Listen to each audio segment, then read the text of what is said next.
पतिं पापनाशं परेशं गजेन्द्रस्य कृत्तिं वसानं वरेण्यं जटाजूटमध्ये स्फुरद्गाङ्गवारिं महादेवमेकं स्मरामि स्मरारिम्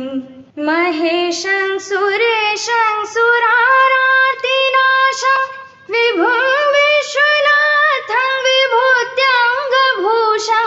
विरूपाक्षमिन्द्वर्कवह्नि त्रिनेत्रं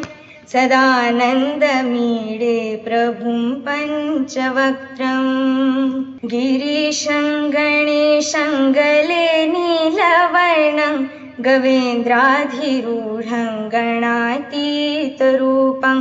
भवं भास्वरं भस्मनाभूषिताङ्गं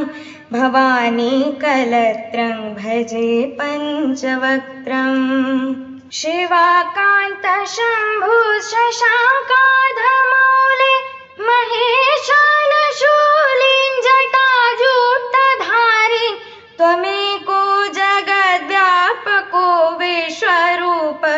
प्रसीद प्रसीद प्रभो पूर्णरूप परात्मानमेकं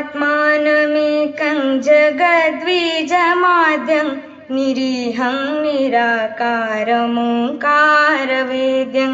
यतो जायते पाल्यते येन विश्वं तमीशं भजे लीयते यत्र विश्वं न भूमिर्न चापो न